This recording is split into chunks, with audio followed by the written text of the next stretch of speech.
In this video, we are starting with asking a question that how does international trade, how does it affect how much a country produces? ठीक है, we are asking a question that how does international trade affect how much a country produces. Now, when I'm saying how much a country produces, what am I talking about exactly? How much a country produces से मेरा मतलब है that we are talking about the output the country is generating, और output ही directly linked है how much income the country would be making, because जितना output एक country produce करेगी उसी के इक्विवेलेंट अमाउंट में इनकम भी जनरेट होगा उस कंट्री में. So the question that we are asking here is that international trade जब होता है between different countries, when trade is happening internationally, and of course when हम international trade की बात कर रहे हैं, we are taking the example of an open economy, we are not taking a closed economy in consideration. So when my economy is an open economy, which means that I can trade with different nations. The question I'm asking here is, जब international trade होगा, how is it going to affect that how much a country is producing? Country के production के पूरे numbers को how is international trade going to affect? This is the question that we are asking today, right? So the first principle that we need to understand here is that always remember income would be denoted by y, income or output. ठीक है, when I'm denoting income or output, same thing, I'll denote it by y, and I'll say that this is equal to total production. So it is very important that we remember this first principle very clearly कि जितना production किसी भी country में होता है, that is equal to कि वो वहाँ पे कितनी आउटपुट जनरेट हुई, and it is also equal to कि कितना इनकम उस कंट्री में है. So total production is equal to income or output of any country. This is the first principle that we need to remember. क्योंकि जब भी demand increase होगा, whenever demand increases, ठीक है, किसी भी कंट्री में डिमांड इंक्रीज होगा, तो firms will have to produce more, right? Firms produce more क्योंकि डिमांड हैज इंक्रीज, ठीक है, तो फर्म्स ज़्यादा प्रोड्यूस करेंगी, and when firms will be producing more, तो उनका इनकम इंक्रीज होगा, द वर्कर्स वर्किंग देयर, ठीक है, उनका इनकम इंक्रीज होगा, the firm will generate more profit. So जब भी डिमांड इंक्रीज होता है and firms the all the firms in the country are producing more, so country का इनकम भी इंक्रीज होता है. So we need to remember that income y is equal to total production. This is something that we need to remember. Now एक example लेके देखते हैं. Let us say that India produces ₹1000 worth goods. ठीक है, जो हमारा production है it is worth ₹1000. ठीक है, इतने वर्थ का गुड्स इंडिया प्रोड्यूस करती है. ठीक है, नाउ अगर एक्सपोर्ट का जो डिमांड है, what is export demand? Export demand is की how much foreigners are demanding my goods. This is export demand कि इंडिया कितना एक्सपोर्ट कर सकती है to other nation. So export demand. Now who will demand?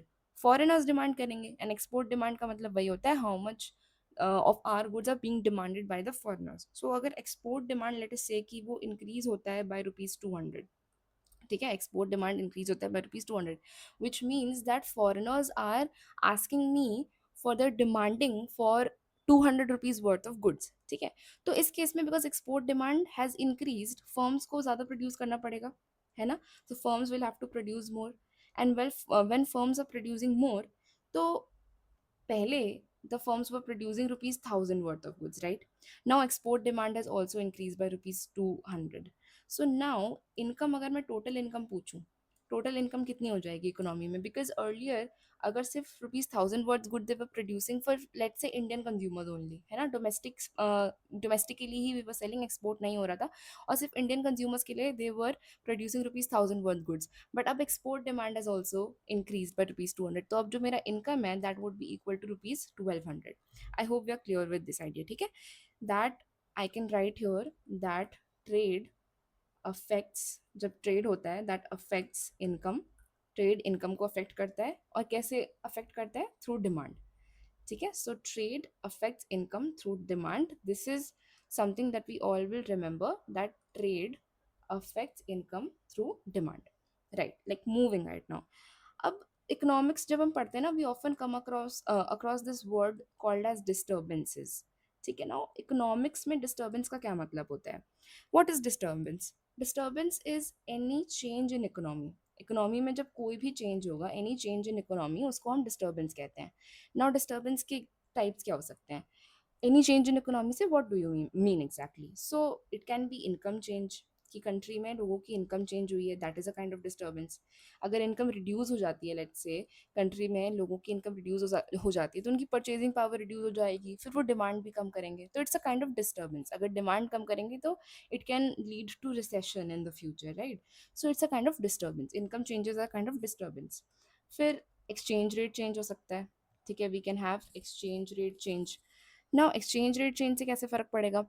अगर मेरी currency appreciate depreciate होती है तो उससे फ़र्क पड़ेगा, अप्रिसिएशन या depreciation of currency से this is also a kind of disturbance because it can lead to changes in demand. I'll show you how when we move ahead in this lecture, ठीक है? अभी के लिए just remember that exchange rate change is also a kind of disturbance. And then the third kind of disturbance can be foreign demand change. Foreign demand change. Now foreign demand क्या होता है? Foreign demand, foreign demand is that foreigners are demanding my goods, that is foreign demand. मेरी country में जो चीज़ें domestically बन रही हैं उसका क्या डिमांड है bye foreigners, that is foreign demand, ठीक है? सो ये भी हम आगे कवर करेंगे, पर अभी के लिए just remember that disturbance of can be of three types. First is income change होने पे, देन एक्सचेंज रेट चेंज होने पे, and then foreign demand change होने पे। We will take these one by one and understand कि कैसे होता है, ठीक है? अभी के लिए एक शॉर्ट एग्जाम्पल से अगर हम समझना चाहें तो मान लो कि यूएस में जो इनकम है ना लोगों की, यूएस में इनकम जो है लोगों की वो बढ़ जाती है, ठीक है? अगर यूएस में लोगों की इनकम बढ़ेगी तो tell me something, will they buy more from the rest of the world? है ना, they will buy more from the rest of the world, which means that they will be importing more, क्योंकि उनकी income बढ़ी है, so they have the capacity to import more from other countries, so they will buy more imports, right? जब वो लोग ज़्यादा import करेंगे अपनी कंट्री में तो किसी कंट्री से इम्पोर्ट करेंगे, ये यूएस है, ठीक है? बट अगर वो इम्पोर्ट कर रहे हैं तो किसी और कंट्री से इम्पोर्ट करेंगे। लेट अस से इंडिया से इम्पोर्ट कर रहे हैं, इंडिया से मंगा रहे हैं। अगर इंडिया से वो इम्पोर्ट करें तो इंडिया क्या कर रहा है? इंडिया एक्सपोर्ट कर रहा है, तो इंडिया के एक्सपोर्ट्स बढ़ जाएंगे, क्योंकि वो लोग ज़्यादा इम्पोर्ट कर रहे हैं तो इंडिया के क्या बढ़ेंगे? एक्सपोर्ट्स बढ़ जाएंगे। और जब इंडिया के एक्सपोर्ट्स बढ़ेंगे तो यहाँ की फर्म्स को एक्स्ट्रा प्रोडक्शन करना पड़ रहा है, क्योंकि यहाँ की फर्म्स एक्स्ट्रा प्रोडक्शन कर रही हैं तो इंडिया में जो इनकम है लोगों की, that is also going to increase.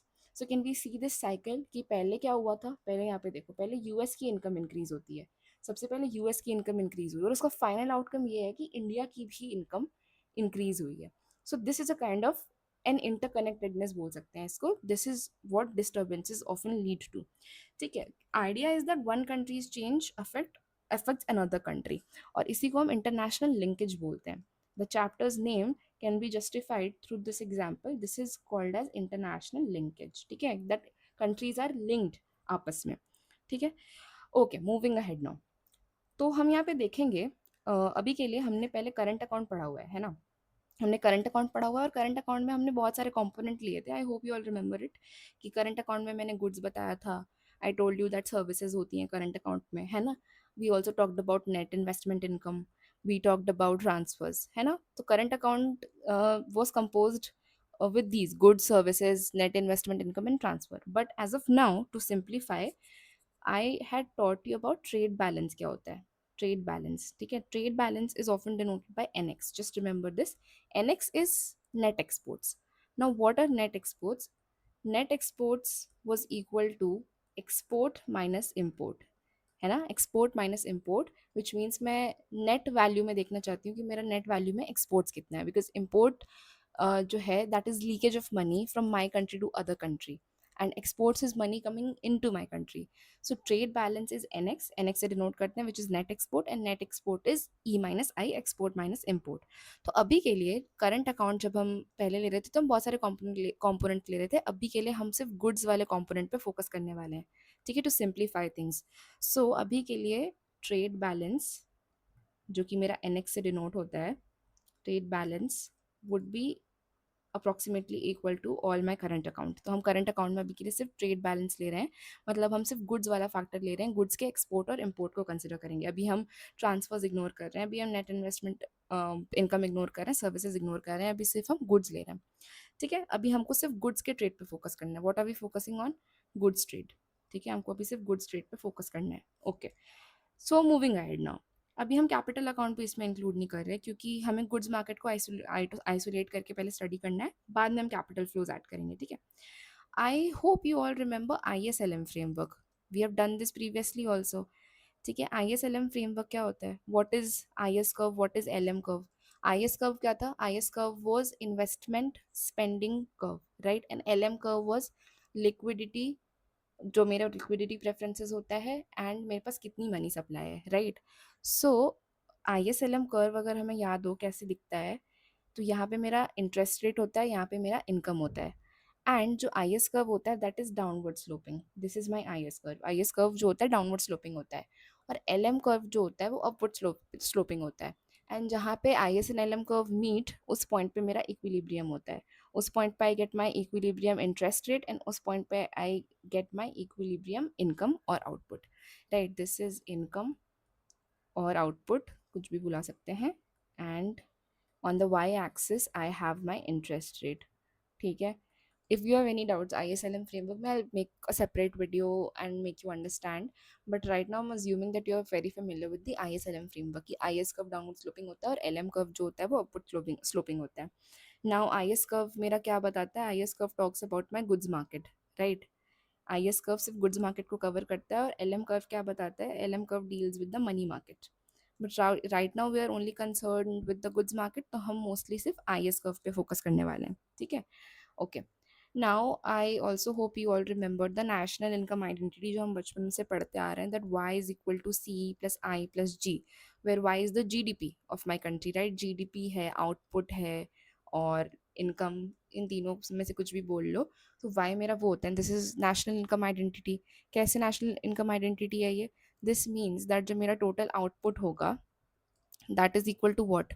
That is equal to C denotes what? Consumption, I denotes investment, and G denotes government spending, है ना? तो this is my national income identity, y is equal to C+I+G।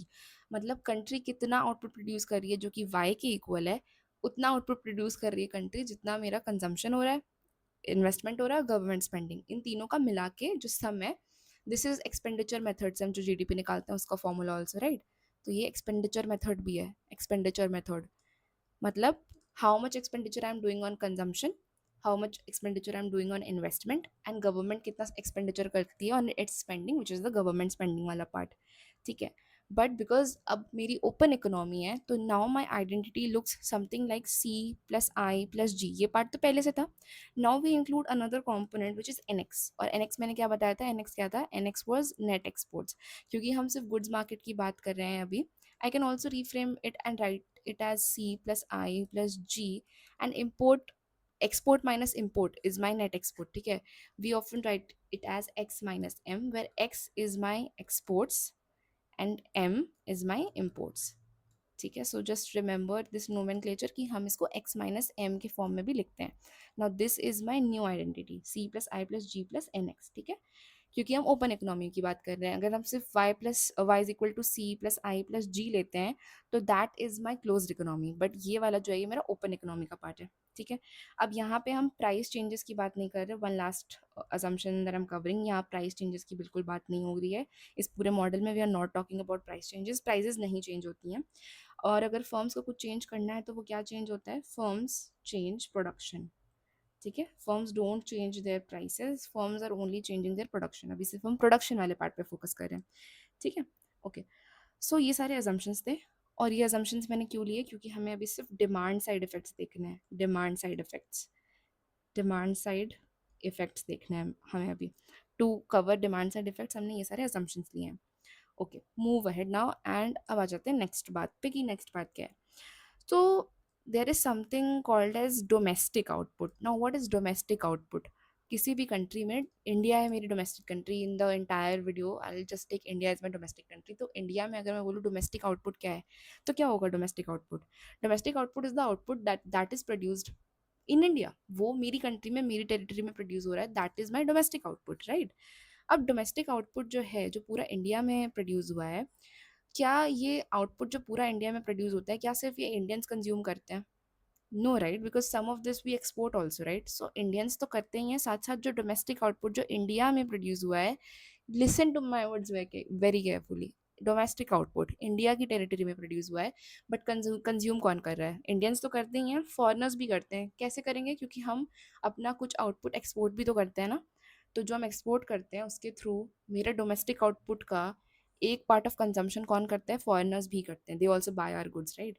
तो अगर India let's say ₹300 worth of goods export कर दे, ठीक है, export कर दे, तो ये जो ₹300 जो मैं वर्थ ऑफ गुड्स जो मैंने एक्सपोर्ट किए हैं अपनी कंट्री से बाहर भेजे हैं किसी और कंट्री में, ये डिमांड है फॉर इंडियन आउटपुट, ठीक है।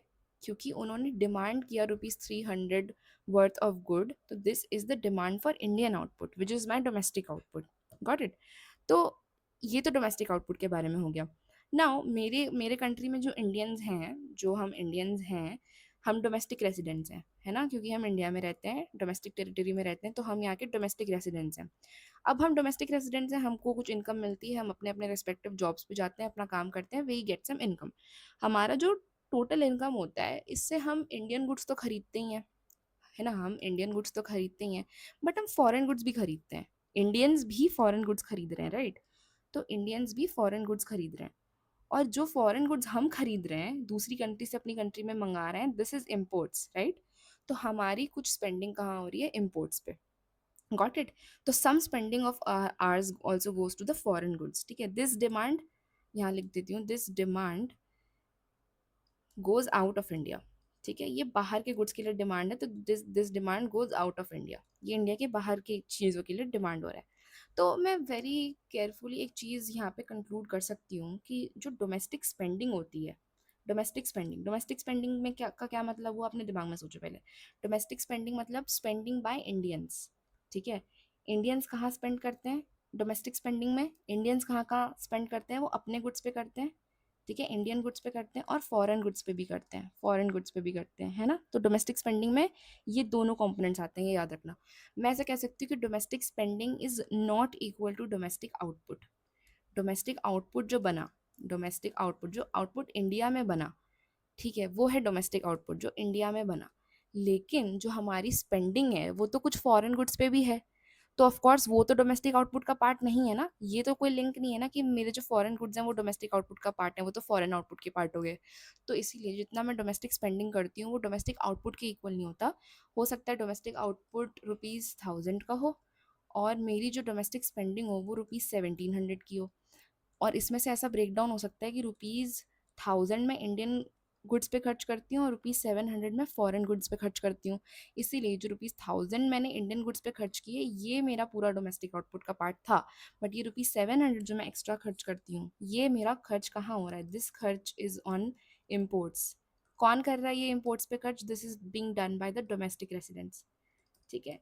Just grab these concepts very carefully and it is very easy to understand. तो अगर मेरी टोटल स्पेंडिंग लेट्स से ₹1000 की है, अगर मेरी टोटल स्पेंडिंग लेट्स से ₹1000 की है, इसमें से हो सकता है दैट ₹700 मैंने खर्च किए हैं इंडियन गुड्स पे, है ना, और ₹300 मैंने खर्च कर दिए हैं ऑन फॉरेन गुड्स। तो we just have to be sure कि डोमेस्टिक आउटपुट जो था मेरा, ये ₹700, बस ये है मेरा डोमेस्टिक आउटपुट, ठीक है। क्योंकि डोमेस्टिक आउटपुट हुआ प्रोड्यूस वर्थ ₹700 का, और उतना ही मैंने डोमेस्टिक इंडियन गुड्स पे भी खर्च कर दिया। बट ये जो 300 है, this is not the part of domestic output. So we will remember very clearly कि domestic spending is not equal to domestic output, ये दोनों अलग अलग चीज़ें होती हैं, ठीक है। अब हमें सिर्फ देखो, हमें ना यहाँ पे लिखती हूँ, only demand, only demand for our goods, only demand for our goods matters. Our goods क्या होते हैं, डोमेस्टिक गुड्स। डोमेस्टिक गुड्स का डिमांड सिर्फ मैटर करता है हमको, इंडियंस को सिर्फ डोमेस्टिक गुड्स का डिमांड मैटर करता है। We are not concerned about कि फॉरेन गुड्स का डिमांड क्यों है, क्योंकि हमारी जीडीपी तो हमारे गुड्स के डिमांड से ही चेंज होगी या बढ़ेगी या घटेगी, है ना। तो we are only concerned about the demand for our goods, ठीक है। तो अगर इंडियंस फॉर एग्जांपल ₹1000 खर्च करते हैं, अगर मैं ₹1000 स्पेंड कर रही हूँ, लेकिन इस ₹1000 से ₹400 जो है मेरा वो इम्पोर्ट पे चला गया, तो मुझे एक बात बताओ कि मैंने 600 ही सिर्फ इंडियन गुड्स पे खर्च किया। तो यही ₹600 मेरे लिए मैटर करते हैं, क्योंकि only this ₹600 creates my Indian output, ठीक है। ओके। तो मैं यहाँ पे ऐसा लिख सकती हूँ अब कि जो मेरा डिमांड फॉर डोमेस्टिक गुड्स है, demand for domestic goods, domestic goods का डिमांड कौन कौन करेगा, डोमेस्टिक गुड्स का डिमांड इंडियंस भी करेंगे और फॉरेनर्स भी करेंगे। इसमें दो कंपोनेंट्स आते हैं, डिमांड फॉर डोमेस्टिक गुड्स में दो कंपोनेंट आ गए। पहला is my domestic spending. Now who does domestic spending? Indians, ठीक है, हम डोमेस्टिक स्पेंडिंग कर सकते हैं क्योंकि हम डोमेस्टिक टेरिटरी में रहते हैं। So demand for domestic goods में दो कंपोनेंट्स हैं, पहला है domestic spending on domestic goods, domestic spending on domestic goods पहला, और दूसरा है एक्सपोर्ट्स। कैसे? क्योंकि एक्सपोर्ट्स में क्या है, एक्सपोर्ट्स में डोमेस्टिक स्पेंडिंग नहीं है, export is foreign spending on domestic goods, ठीक है। तो डिमांड जो मेरी डोमेस्टिक गुड्स की जो मेरी टोटल डिमांड है वो दो जगह से आ रही है। पहला कि इंडियंस भी डिमांड कर रहे हैं तो डोमेस्टिक स्पेंडिंग करेंगे, वो this is demanded by Indians. और दूसरा आ रहा है मेरे पास एक्सपोर्ट्स से। एक्सपोर्ट्स कौन डिमांड करता है? फॉरेनर्स डिमांड करते हैं, इसीलिए फॉरेन स्पेंडिंग है। So I hope we are clear कि डिमांड फॉर डोमेस्टिक गुड्स दो कंपोनेंट से कहाँ से आ रही है, ठीक है। डोमेस्टिक स्पेंडिंग को वी राइट एज डीएस। तो क्या मैं डीएस को domestic spending, remember domestic spending, यहाँ एक्सपोर्ट का कंपोनेंट नहीं आएगा, this is just domestic spending. इसमें क्या क्या आएगा? इसमें आता है सी प्लस आई प्लस जी। आप पूछोगे कि कैसे एक्सप्लेन करो, तो देखो बहुत ध्यान से। डोमेस्टिक स्पेंडिंग, जो हम डोमेस्टिक स्पेंडिंग हम इंडियंस कहाँ कहाँ स्पेंड करते हैं, हम इंडियंस कहाँ कहाँ स्पेंड करते हैं, we spend on consumption, investment, और गवर्नमेंट भी तो हमारी है ना, वो भी हमारी है। तो इसीलिए डोमेस्टिक स्पेंडिंग में तीन कंपोनेंट्स आते हैं, सी प्लस आई प्लस जी। ये चीज़ याद रखना। अगर मेरा लेट्स से सी 500 है कंजम्पशन पे स्पेंडिंग, आई मेरा 200 ले लेते हैं, और गवर्नमेंट स्पेंडिंग अगर मैं 300 ले लूँ, तो मेरा डोमेस्टिक स्पेंडिंग कितना हो जाएगा? मेरा डोमेस्टिक स्पेंडिंग हो जाएगा ₹1000 के इक्वल, ठीक है। ये होता है डोमेस्टिक स्पेंडिंग। अब मैं अलग चीज़ बताने वाली हूँ। अब मैं बोल रही हूँ, ये मैंने डोमेस्टिक स्पेंडिंग बोला है, अब मैं बोल रही हूँ स्पेंडिंग ऑन डोमेस्टिक गुड्स। ध्यान से सुनो, अब मैं बोल रही हूँ स्पेंडिंग ऑन डोमेस्टिक गुड्स। मैं डोमेस्टिक स्पेंडिंग की बात नहीं कर रही, मैं बोल रही हूँ spending on domestic goods. Domestic goods पे कौन कौन खर्च करता है? मैंने बताया इंडियंस भी करते हैं, फॉरेनर्स भी करते हैं। बेटा जो इंडियंस डोमेस्टिक गुड्स पे करते हैं वो तो यही करते होंगे ना, कंजम्पशन पे, इन्वेस्टमेंट पे, और गवर्नमेंट स्पेंडिंग जो होती है, जो इंडियंस करते हैं। फॉरेनर्स वाला कंपोनेंट क्या है? फॉरेनर्स वाला कंपोनेंट है एन एक्स, मेरे पास नेट एक्सपोर्ट्स। क्योंकि मैं यहाँ पे क्या बोल रही हूँ, मैं बोल रही हूँ spending on domestic goods. Domestic goods पे क्या स्पेंडिंग है? डोमेस्टिक गुड्स पे क्या स्पेंडिंग है? एक स्पेंडिंग है जो इंडियंस करते हैं which is equal to C plus I plus G. एक स्पेंडिंग है जो मेरे पास नेट एक्सपोर्ट से आती है डोमेस्टिक गुड्स की, क्योंकि कुछ चीज़ें हम जो है एक्सपोर्ट कर देते हैं टू अदर कंट्रीज, राइट। हम एन एक्स क्यों ऐड कर रहे हैं यहाँ पे? यहाँ पे हम स्पेंडिंग ऑन डोमेस्टिक गुड्स को लिखेंगे total C plus I plus G plus N x, है ना। इसमें ये कंपोनेंट मैंने बता दिया, ये इंडियंस का कंपोनेंट है और ये वाला फॉरेन पार्ट से आ रहा है। एनएक्स को हम क्या, मैंने क्या बताया था एनएक्स के बारे में? एनएक्स हम इसीलिए ऐड करते हैं क्योंकि एक्सपोर्ट्स जो हैं, exports they add demand in my country. Exports की वजह से मेरा डिमांड ऐड होता है। और इम्पोर्ट्स, नेट एक्सपोर्ट का फॉर्मूला क्या था? Export minus import, right. Import minus ही मैं क्यों कर रही हूँ? क्योंकि इम्पोर्ट्स दे रिड्यूस डिमांड। क्योंकि इम्पोर्ट करने का मतलब है मैं अपने गुड्स कंज्यूम नहीं करी, मैं फॉरेन गुड्स कंज्यूम कर रही हूँ, तो मेरे अपने गुड्स का तो डिमांड रिड्यूस हो गया ना। बट एक्सपोर्ट्स का क्या मतलब है? That it adds demand. Export का मतलब है इट एड्स डिमांड, इसीलिए हम इसको एक्स माइनस एम लिखते हैं, एक्सपोर्ट माइनस इम्पोर्ट। तो अब समझ आया कि स्पेंडिंग ऑन डोमेस्टिक गुड्स में दो कंपोनेंट कैसे हैं। C plus I plus G is domestic goods पे जो स्पेंडिंग इंडियंस कर रहे हैं, एंड एन एक्स वाला कंपोनेंट इज जो एक्सपोर्ट हो रहा है यहाँ पे, ठीक है। एक्सपोर्ट जो हो रहा है वो है फॉरेन का कंपोनेंट, वो फॉरेनर्स का किया हुआ है। एक एग्जांपल न्यूमेरिकली समझा देती हूँ यहाँ पे क्विकली, कि पहले मैंने बता दिया था कि सी 500 था, आई मैंने क्या लिया था 200, और जी मेरे पास था 300। अब लेटस से कि एक्सपोर्ट्स है मेरे पास 200 और मेरे पास जो इम्पोर्ट्स है वो है 150। और अब मैं तुमको बोलूँ कि एन एक्स की वैल्यू तो पहले बताओ, चलो एन एक्स की वैल्यू क्या होगी? 200 माइनस 150, एक्सपोर्ट माइनस इम्पोर्ट, तो एन एक्स तो आ गया मेरे पास 50। क्लियरली दिस मीन्स दैट मेरे exports are greater than my imports which is a good sign for me, right. तो ये मेरा एन एक्स तो 50 हो गया। अब अगर मैं तुमसे पूछूँ टोटल डिमांड बताओ, total demand of what? Total demand of my domestic goods, total demand कितना होगा?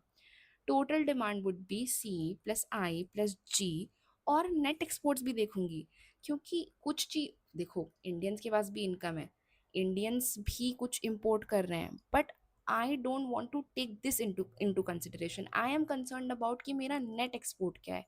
नेट एक्सपोर्ट में वैल्यू मुझे बता दो बस चुपचाप कि मेरे एक्सपोर्ट ज़्यादा हैं मेरे इम्पोर्ट से या नहीं। अगर मेरे एक्सपोर्ट ज़्यादा नहीं है मेरे इम्पोर्ट से, तो ऑफ कोर्स कंट्री बाहर से ज़्यादा मंगा रही है। और अगर एक्सपोर्ट ज़्यादा है मेरे इम्पोर्ट से, मतलब it's a good sign for me, I will have a positive value over year, यहाँ पे मेरे पास एक पॉजिटिव वैल्यू होगी।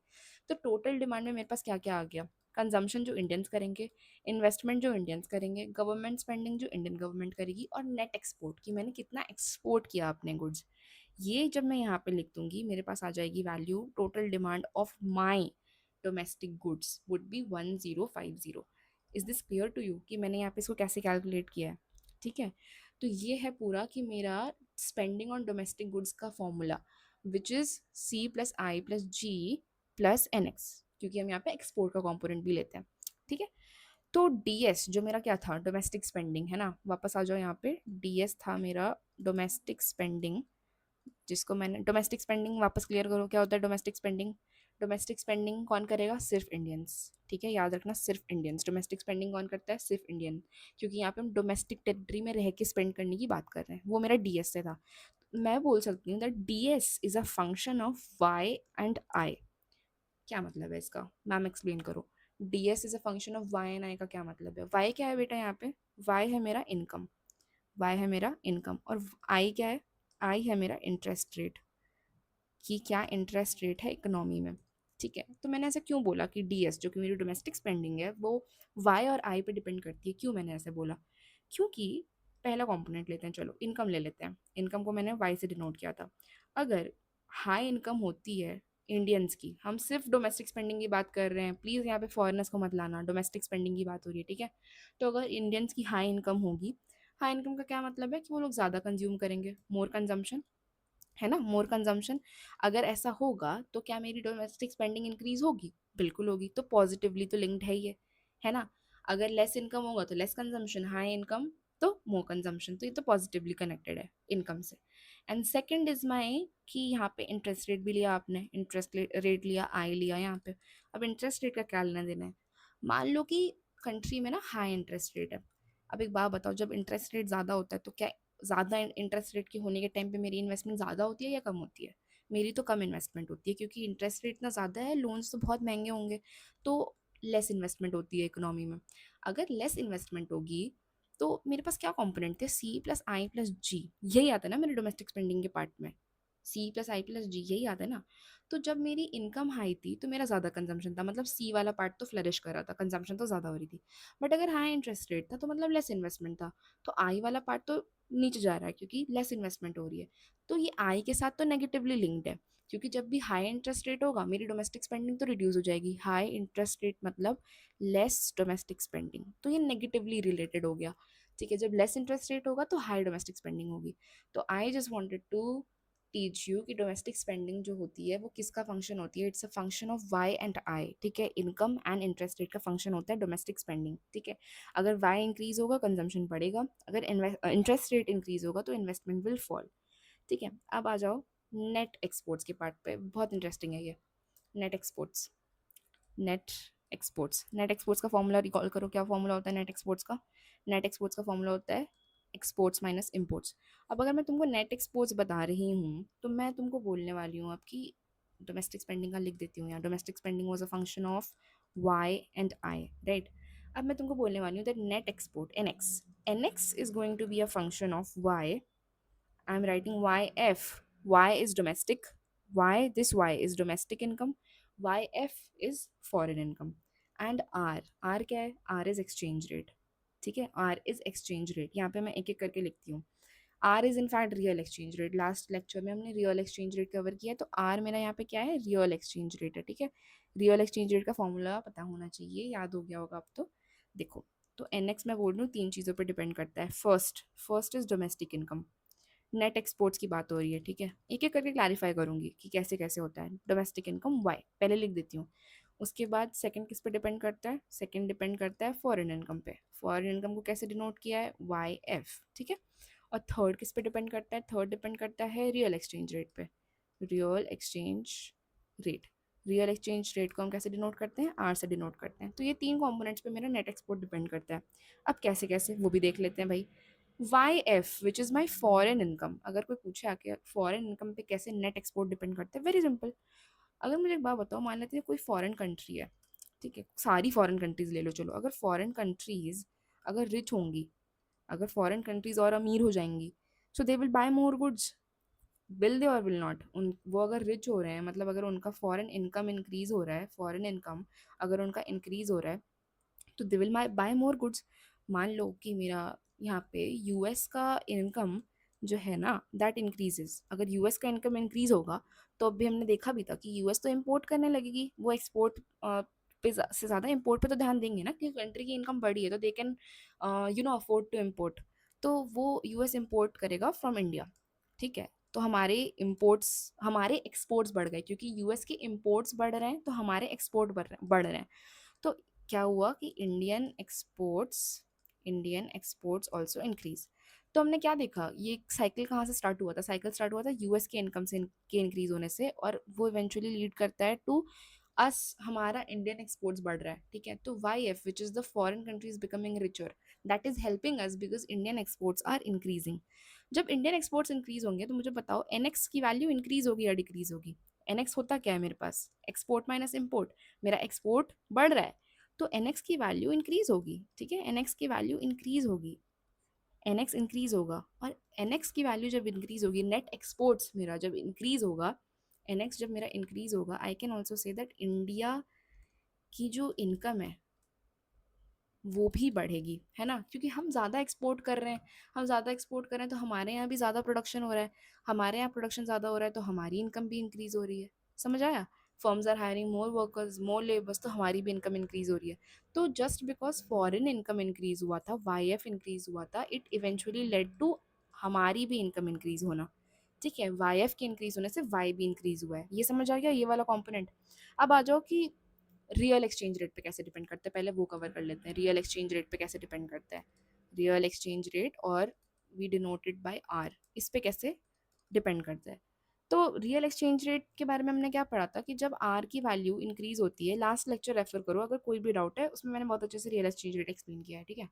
सो अगर आर की वैल्यू इंक्रीज होती है, which means that domestic goods are cheaper, है कि नहीं, डोमेस्टिक गुड्स आर चीपर, ये हमने लास्ट लेक्चर में देखा है, डोमेस्टिक गुड्स आर चीपर, क्योंकि आर की वैल्यू इंक्रीज होने का मतलब है that foreign countries are expensive, so domestic goods are definitely cheaper अगर फॉरेन कंट्रीज एक्सपेंसिव हैं तो, ठीक है। तो फॉरेनर्स भी क्या कर रहे थे, फॉरेनर्स भी क्या कर रहे थे, they were also buying Indian goods, foreigners भी इंडियन गुड्स खरीद रहे थे, क्योंकि डोमेस्टिक गुड्स चीपर है, वो सबके लिए चीपर है, हमारे लिए तो है ही और फॉरेनर्स के लिए भी है, तो foreigners also start buying Indian goods, ठीक है। जब दे डू सो, तो हमारा एक्सपोर्ट और हमारा इम्पोर्ट कैसे चेंज होता है मुझे बताओ क्विकली। अगर वो भी हमारे गुड्स खरीद रहे हैं, वो भी हमारे गुड्स खरीद रहे हैं तो हमारा एक्सपोर्ट्स बढ़ा, है ना। और क्योंकि वो हमारे गुड्स खरीद रहे हैं, हम भी उनके गुड्स अफोर्ड तो नहीं कर सकते क्योंकि फर्स्ट प्लेस पे उनके गुड्स ही एक्सपेंसिव हैं, तो हमारा इंपोर्ट भी कम होगा, हम अभी इंपोर्ट नहीं करेंगे क्योंकि उनके गुड्स एक्सपेंसिव है और हमारे डोमेस्टिक गुड्स चीपर है, तो they are also consuming our goods and we are also consuming our goods. So exports are increasing and imports are decreasing. जब एक्सपोर्ट बढ़ेगा, इम्पोर्ट डिक्रीज होगा, तो फिर वापस आ जाओ वही क्वेश्चन, नेट एक्सपोर्ट पे कैसे फर्क पड़ेगा, नेट एक्सपोर्ट बढ़ेगा, नेट एक्सपोर्ट इंक्रीजेस, ठीक है, नेट एक्सपोर्ट इंक्रीजेस। तो हमने पहले वाई एफ के बारे में देखा था which is foreign income, foreign income देखने पे भी मेरे पास ये आया था कि नेट एक्सपोर्ट इंक्रीजेस, और यहाँ पे मैंने रियल एक्सचेंज रेट जब कंसिडर किया तो रियल एक्सचेंज रेट में भी एन एक्स वॉज इंक्रीजिंग, ठीक है। जब जब रियल एक्सचेंज रेट आर की वैल्यू बढ़ी थी तो एन एक्स ऑल्सो इंक्रीजेस। तो कैन आई राइट कि for Y F and R ये पॉजिटिवली रिलेटेड है एन एक्स से, जब वाई एफ इंक्रीज होगा फॉरेन इनकम नेट एक्सपोर्ट्स बढ़ता है, यहाँ पे लिख देती हूँ, जब वाई एफ इंक्रीज होता है नेट एक्सपोर्ट इंक्रीज होता है, जब रियल एक्सचेंज रेट इंक्रीज होता है एन एक्स इंक्रीज होता है, तो ये पॉजिटिवली रिलेटेड है, राइट। और वाई पे आ जाओ, अब लास्ट कॉम्पोनेंट वाई क्या है मेरे पास, वाई तो मेरा डोमेस्टिक इनकम है, वाई क्या है मेरा डोमेस्टिक इनकम है। तो डोमेस्टिक इनकम अब बहुत इंपॉर्टेंट है समझना कि ये नेट एक्सपोर्ट को कैसे चेंज करता है। मान लो हमारी इनकम इंक्रीज होती है, हमारी इनकम डोमेस्टिक इनकम इंक्रीज होती है, वाई इंक्रीज हुई है, इसका दो वो आएगा, ठीक है। ऑफ कोर्स जब हमारी इनकम इंक्रीज हुई है people start buying more goods, हमारे गुड्स भी खरीद सकते हैं, इंडियन गुड्स भी खरीद रहे हैं, बट फॉरेन गुड्स खरीदने से मैं उनको रोक तो नहीं सकती कि नहीं सर आप नहीं खरीद सकते यूएस के गुड्स, खरीदिए बिल्कुल खरीदिए। तो जब हमारी इनकम इंक्रीज होती है, इंडियन गुड्स पे भी स्पेंडिंग इंक्रीज होती है और फॉरेन गुड्स पे भी स्पेंडिंग इंक्रीज होती है। फॉरेन गुड्स पे स्पेंडिंग इंक्रीज होने का मतलब क्या है कि इम्पोर्ट्स तो इंक्रीज हो रही हैं, राइट। फॉरेन गुड्स पे स्पेंडिंग इंक्रीज होने का मतलब है इम्पोर्ट्स इंक्रीज होंगे, ठीक है।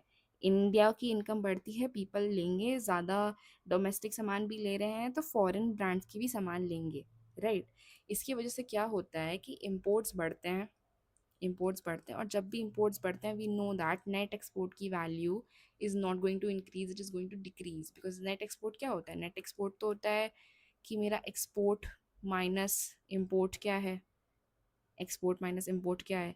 यहाँ पे एक्सपोर्ट की कंपोनेंट की तो हम बात नहीं कर सकते ना when we are talking about domestic income, क्योंकि एक्सपोर्ट को तो क्या डिटरमाइन करता है, फॉरेन इनकम डिटरमाइन करता है, और इम्पोर्ट को क्या डिटरमाइन करता है, डोमेस्टिक इनकम डिटरमाइन करता है। तो इस केस में क्योंकि we just know that in imports बढ़ने वाले हैं as my domestic income is going to rise, so I know that my net export की value is going to fall. तो कैन आई से यहाँ पे कि जो मेरा नेट एक्सपोर्ट है that this is negatively linked to my domestic income, क्योंकि जब मेरा यहाँ पे लिख रही हूँ वापस, जब मेरा डोमेस्टिक इनकम इंक्रीज होता है मेरी नेट एक्सपोर्ट की वैल्यू फॉल्स, ठीक है, मेरा नेट एक्सपोर्ट डिक्रीज हो जाता है। तो हमको तीन सबसे इंपॉर्टेंट रिजल्ट्स यहाँ पे मिल गए, क्या है वो रिजल्ट्स, जल्दी से डिस्कस कर लेते हैं। कि जब फॉरेन इनकम इंक्रीज होगा, वाई एफ जब इंक्रीज होगा तो एक्सपोर्ट्स बढ़ेंगे, जब मेरा, और एक्सपोर्ट्स बढ़ेंगे, ये मत भूल जाना कि जब एक्सपोर्ट बढ़ेंगे this means that my Y domestic income is also eventually going to rise. Net export के बढ़ने से तुम भूल तो नहीं गए हो ना ये कि डोमेस्टिक, यहाँ पे आ जाओ यार, पता चला तुम ये भूल गए, कहाँ पे लिखा है ये स्पेंडिंग ऑन डोमेस्टिक गुड्स, इसमें ये कंपोनेंट आता है ना नेट एक्सपोर्ट, तो नेट एक्सपोर्ट का जो कंपोनेंट है उससे इनकम भी तो डिटरमाइन होती है ना फर्दर। एग्जैक्टली, सो जब नेट एक्सपोर्ट बढ़ेगा मतलब एक्सपोर्ट बढ़ेगा मतलब हमारी इनकम इवेंचुअली बढ़ी, ठीक है।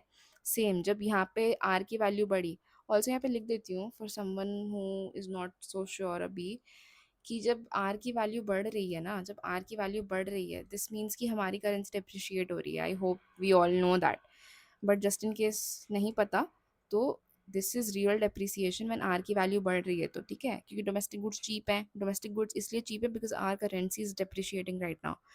तो जब आर की वैल्यू बढ़ी and there is a real depreciation, तो हमने देखा ऑफ कोर्स कि एन एक्स जो है, N X also increases, so eventually क्या होगा, इससे भी क्या होगा कि वाई की वैल्यू इवेंचुअली बढ़ेगी, ठीक है। एंड जब हम डोमेस्टिक इनकम पे आ जाते हैं, तो डोमेस्टिक इनकम पे मैंने देखा कि जब डोमेस्टिक इनकम इंक्रीज होता है, जब डोमेस्टिक इनकम इंक्रीज होता है तो एन एक्स की वैल्यू डिक्रीज हो जाती है, and of course it leads to further fall in our income only. तो आई होप ये तीन चीज़ें हमें बहुत अच्छे से क्लियर हो गई हैं, ठीक है।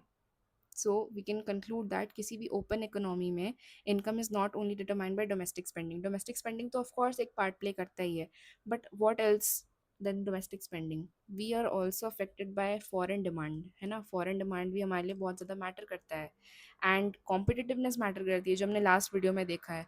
कॉम्पिटिटिवनेस कैसे डिटरमाइन होती थी, competitiveness is determined by our ability to sell internationally, ठीक है, वो तब होगा जब हमारे गुड्स चीप होंगे, वो तब होगा जब हमारी करेंसी डिप्रिशिएट हो रही होगी, ठीक है।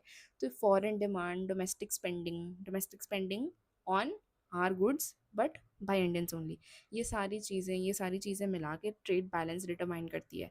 और ट्रेड बैलेंस होता क्या है, ट्रेड बैलेंस क्या होता है, ट्रेड बैलेंस एनएक्स होता है, नेट एक्सपोर्ट, ठीक है। तो ट्रेड बैलेंस ये सारी चीज़ें मिलकर डिटरमाइन करती हैं। Okay, thank you.